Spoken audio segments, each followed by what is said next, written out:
नमस्ते, मैं निशा जैन।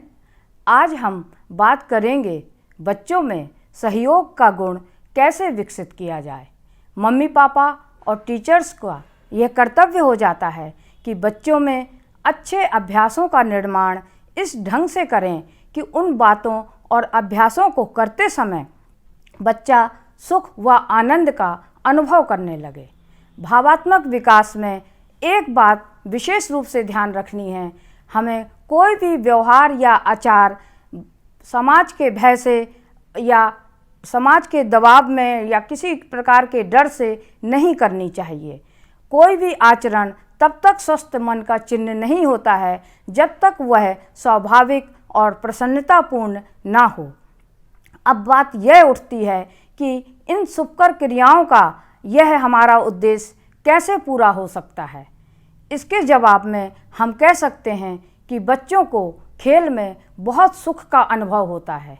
एक तरह से खेल ही बच्चे का जीवन है, या यूँ मानो कि खेल और बच्चा एक दूसरे के पर्याय हैं। वह खेल क्या जिसमें बचपना ना हो, और वह बालक क्या जो खेलता ना हो। यदि आचरण के नियमों को खेल से जोड़ दिया जाए तो हमारा यह उद्देश्य पूरा हो सकता है। इस एपिसोड में हम विचार करेंगे कि सहयोग का गुण खेल क्रियाओं के द्वारा किस तरीके से आगे बढ़ाया जा सकता है। यदि माँ को मटर छीलने हों तो वह इस काम को बच्चे का खेल बना सकती है। वह बच्चे से कह सकती है कि अरे ये मटर के दाने कितने प्यारे प्यारे हैं और कितने सुंदर तरीके से निकल रहे हैं। अरे ये निकले, देखो अब तुम भी निकाल कर दिखाओ। और इस तरह से बच्चा मटर को हरा सुंदर रंग देखकर आकृष्ट भी होगा और मटर के दाने निकालने की क्रिया उसे रोचक भी प्रतीत होगी। यदि मटर के दाने बर्तन से बाहर गिर रहे हों तो माँ यह भी कह सकती है कि अरे ये मटर के दाने तो बड़े शरारती हैं, ये दाना तो उचक कर वहाँ गिरा, और अरे वो दाना ढुलक कर वहाँ जा रहा है, जाओ झट से इसे पकड़ कर लाओ। अच्छा, अब हम इन्हें बर्तन के अंदर ही निकालने की धीरे धीरे कोशिश करते हैं ताकि ये नटखट दाने भाग ना सकें। और इसी प्रकार सफाई का काम भी माँ बच्चे से खेल में बदल सकती है। कमरे में सफाई का काम में वह एक झाड़ू खुद लेकर और दूसरी बच्चे को देकर सफाई शुरू कर दे, और साथ में ये सिखाती भी जाए कि देखो साफ वस्तुएं कितनी सुंदर निकल आती हैं और धूल हटने से इनमें कैसी चमक आ गई है। इस प्रकार बच्चे को ये सब चीज़ें आकृष्ट भी करेंगी और वह माँ को देख देख कर झाड़ू इधर से उधर चलाना धीरे धीरे सीख भी जाता है और मज़ा भी लेने लगता है। और एक तरह से वह सुख भी महसूस करता है कि मैं माँ के काम में हाथ बटा रहा हूँ। और ज़्यादातर बच्चों के यही भाव रहते हैं कि मैं मम्मी पापा का काम करूँ या मम्मी पापा का कहना मानूं, और इस तरह से बच्चा खुशी खुशी ये सब काम करता है। लेकिन कुछ माँ बाप को इस बात से शिकायत भी हो सकती है। वो कहती हैं, कुछ मम्मी पापा कहते हैं कि इस खेल विधि में सुविधा तो हमें मिली नहीं बल्कि बाधा और पहुंच रही है, यानी कार्य में सहायता तो मिली नहीं, उल्टा नुकसान हो रहा है। उनकी ये बात ठीक भी हो सकती है। और कोई कोई मम्मी पापा यूँ भी कह सकते हैं कि कहना आसान है करना कठिन है। जो काम 10 मिनट में हो सकता था वो अब आधे घंटे में होगा। और कुछ लोग यूँ भी कहेंगे कि काल्पनिक विचारों का वास्तविक जीवन से कोई संबंध नहीं है। ये सभी उनकी ये आपत्तियाँ मम्मी पापा की हो सकती हैं, लेकिन उनकी ये आपत्तियाँ ठीक नहीं हैं, क्योंकि मम्मी पापा का स्थान बड़े से बड़ा मनोवैज्ञानिक भी नहीं ले सकता है। बच्चे के भाव निर्माण की नींव मम्मी पापा के प्रेम पर ही निर्भर है, और उस बच्चे के उचित विकास के लिए मम्मी पापा का प्यार करना, केयरिंग होना बहुत ज़रूरी है, और जो मम्मी पापा के सिवा और कोई नहीं कर सकता है। इन विधियों के पालन करने में अथक धीरज और संतोषजनक तरीका चाहिए और ये ज़्यादा प्यार करने वाले के लिए ही संभव है।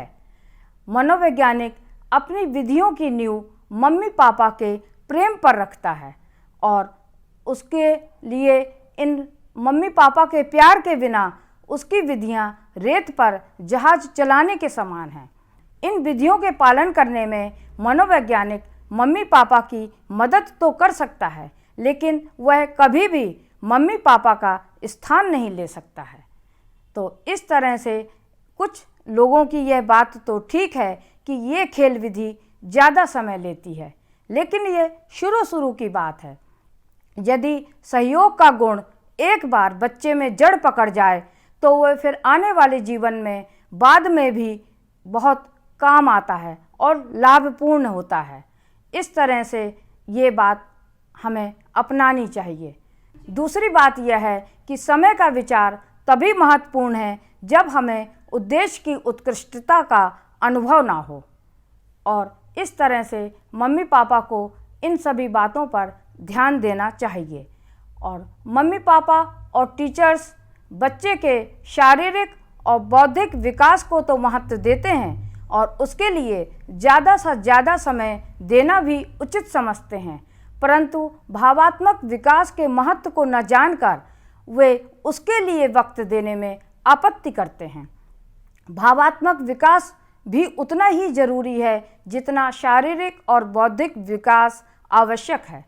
भावात्मक विकास के बिना बच्चा, परिवार, समाज का जीवन कभी भी सुखमय व स्वस्थ नहीं रह सकता है। मम्मी पापा और टीचर को भय व प्रलोभन से काम नहीं लेना चाहिए।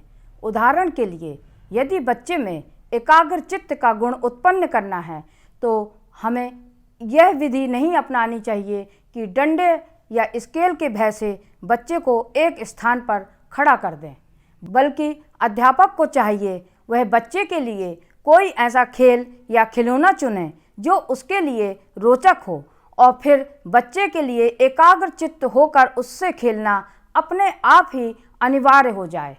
इस तरह से एकाग्र चित्त की भावना बच्चे में यदि दृढ़मूल हो जाए तो वह फिर बाद में दूसरी अन्य क्रियाओं में भी प्रयोग में लाई जा सकती है।